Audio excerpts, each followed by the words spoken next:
அகிலம் நியூஸ் ஊடக சொந்தங்களுக்கு வணக்கம். இன்றைய நாளுக்கான தலைப்புச் செய்திகள்.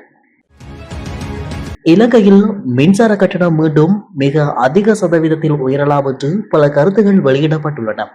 மத்திய கிழக்கு மோதல்களால் ஏற்பட்ட இடையூறுகளுடன் தொடர்புடைய உலகளாவிய எரிசக்தி செலவுகள் அதிகரிப்பதே இந்த கட்டண உயர்வுக்கான முக்கிய காரணமாக குறிப்பிடப்படுகிறது.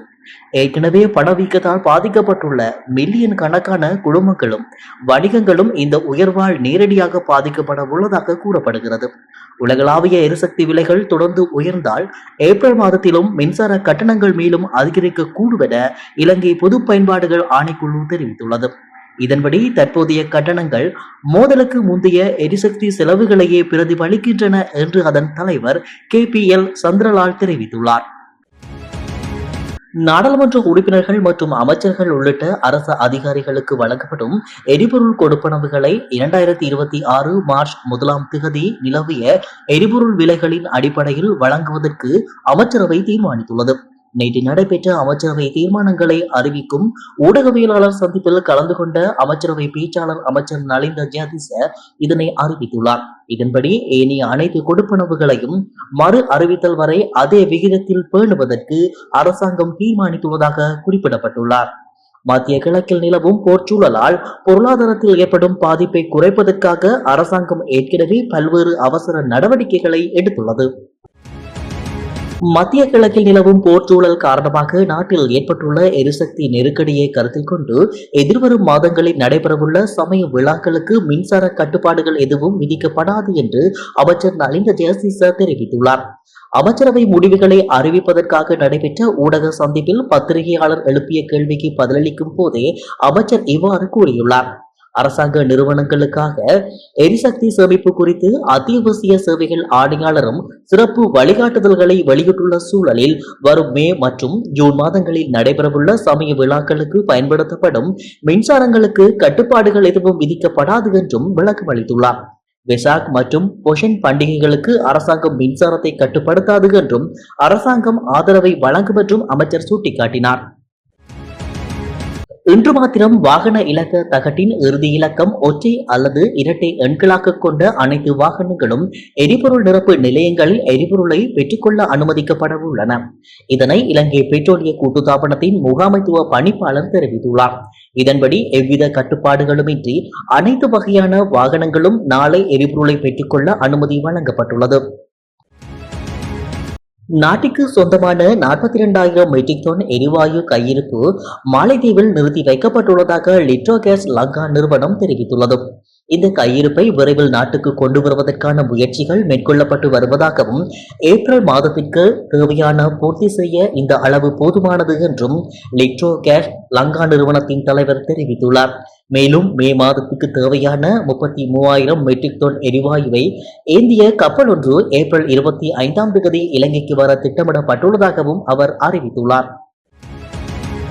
மார்ச் மாதத்தில் அதிகளவான சுற்றுலா பயணிகள் இலங்கைக்கு வருகை தந்துள்ளதாக இலங்கை சுற்றுலா அபிவிருத்தி அதிகார சபை தெரிவித்துள்ளது.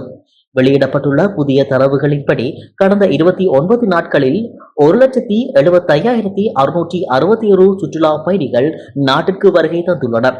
இக்கால பகுதியில் இந்தியாவிலிருந்து 45,650 சுற்றுலா பயணிகள் வருகை தந்துள்ளனர். இது மொத்த எண்ணிக்கையில் 26% மொத்த சுற்றுலா பயணிகளின் வருகை 7,32,316 பதிவாகியுள்ளது. உள்நாட்டு சந்தையில் தற்போது நிலவும் சம்பா மற்றும் கீரிச்சம்பா அரிசி தட்டுப்பாட்டிற்கு தீர்வாக மாற்று அரிசி வகைகளை இறக்குமதி செய்ய அமைச்சரவை தீர்மானித்துள்ளதாக அமைச்சரவை பேச்சாளர் அமைச்சர் நலிந்த ஜெயதிச தெரிவித்துள்ளார். அமைச்சரவை தீர்மானங்களை அறிவிக்கும் செய்தியாளர் சந்திப்பில் கலந்து கொண்டு உரையாற்றும் போதே அவர் இதனை குறிப்பிட்டுள்ளார். 2025-2026 மகா பருவத்தில் உற்பத்தி செய்யப்பட்ட மொத்த சம்பா மற்றும் கீரிச்சம்பா அரிசியின் அளவு நாட்டின் தேவையை பூர்த்தி செய்ய போதுமானதாக இல்லை. இதன் காரணமாக எதிர்வரும் 2026 மே மாதம் முதல் இந்த அரிசி வகைகளுக்கு கடுமையான தட்டுப்பாடு ஏற்பட வாய்ப்புள்ளதாக விவசாய திணைக்களம், ஹெக்டர் பெம்பெகடுவ விவசாய ஆராய்ச்சி மற்றும் பயிற்சி நிறுவனம் மற்றும் தேசிய அறுவடைக்கு பிந்திய தொழில்நுட்ப நிறுவனம் ஆகியன சுட்டிக்காட்டியுள்ளன. இலங்கையின் தென்மேற்கு கடற்கரைக்கு அப்பால் உள்ள கடற்பகுதியில் போதைப்பொருள் கடத்தலில் ஈடுபட்டதாக சந்தேகிக்கப்படும் உள்ளூர் பல நாள் மீன்பிடி இழுவை படகொன்று பறிமுதல் செய்யப்பட்டுள்ளது. இலங்கை கடற்படை குறித்த இழுவை படகை இடைமறித்ததோடு 6 சந்தேக நபர்களையும் கைது செய்தனர். கைது செய்யப்பட்டவர்கள் விசாரணைகளுக்காக கரைக்கு அழைத்து வரப்பட்டுள்ளதாக தெரிவிக்கப்பட்டுள்ளது. ககாவத்தையில் மாணிக்கக்கல் தொழிலதிபர் கொலை செய்யப்பட்டமை தொடர்பில் ஒருவர் கைது செய்யப்பட்டுள்ளார். கட்டங்கே பகுதியில் உள்ள பச்சைக்காடு ஒன்றில் மறைந்திருந்த போதே தெல்வல போலீசாரால் கைது செய்யப்பட்டுள்ளார். நேற்று முன்தினம் ககாவத்தையைச் சேர்ந்த மாணிக்கக்கல் வர்த்தகர் ஒருவர் காணாமல் போனதையடுத்து அவர் நேற்று அகழ்வு குழி ஒன்றிலிருந்து மீட்டனர். அதனைத் தொடர்ந்து முன்னெடுக்கப்பட்ட தீவிர விசாரணைகளின் பலனாக இந்த கொலை சம்பவத்துடன் தொடர்புடைய சந்தேக நபர் தற்போது கைது செய்யப்பட்டுள்ளார். சம்பவம் தொடர்பான மேலதிக விசாரணைகளை தெல்வல போலீசார் மேற்கொண்டு வருகின்றனர். நேற்று அதிகாலை கொழும்பில் இருந்து பாதரை நோக்கி சென்று கொண்டிருந்த ஒரு விசேட புகையிரதம் அக்குரச மற்றும் தொய்ந்தர பகுதிகளுக்கு இடைப்பட்ட தண்டவாள பகுதியில் திடீரென தீப்பற்றி எரிந்தது. புகையிரதத்தின் இயந்திர பகுதியில் ஏற்பட்ட மின்கசிவு அல்லது உராய்வு காரணமாக தீ பரவியதாக முதற்கட்ட விசாரணைகளில் தெரிய வந்துள்ளது. தீ வேகமாக பரவியதில் இயந்திரத்திற்கு அடுத்ததாக இருந்த 2 பயணிகள் பெட்டி கடுமையாக சேதமடைந்துள்ளன. பயணிகள் அனைவரும் உடனடியாக வெளியேற்றப்பட்டதால் உயிர் சேதங்கள் எதுவும் ஏற்படவில்லை. மாத்தறை மற்றும் அக்குரசி பகுதிகளில் இருந்து வந்த தீயணைப்பு படையினர் சுமார் 2 மணி நேர போராட்டத்திற்கு பின்னர் தீயை கட்டுப்பாட்டுக்குள் கொண்டு வந்தனர். இந்த விபத்தில் கடலோர பாதையிலான புகையிரத போக்குவரத்து சில மணி நேரங்கள் பாதிக்கப்பட்டது. தொழில்துறையை வலுப்படுத்தும் அரசின் முயற்சிகளின் ஒரு பகுதியாக 2026ஆம் ஆண்டில் தொழில் முனைவோருக்கு சமீப கால வரலாற்றில் இல்லாத அளவுக்கு அதிக எண்ணிக்கையிலான கடன்கள் வழங்கப்படும் என அமைச்சர் சுனில் ஹந்துனத்தி தெரிவித்துள்ளார். அவர் மேலும் தெரிவிக்கையில், உள்ளூர் தொழிலதிபர்களுக்கு அதிகாரம் அளிப்பதற்கும் நிதி பெறுவதற்கான அணுகலை விரிவுபடுத்துவதற்கும் அரசு அதிக முக்கியத்துவம் அளித்து வருகிறது. தொழில் முனைவோர் கடனை எளிதாக்குவதற்காக 2025ஆம் ஆண்டில் 87 பில்லியன் கணிசமான நிதி ஒதுக்கீடு செய்யப்பட்டுள்ளது.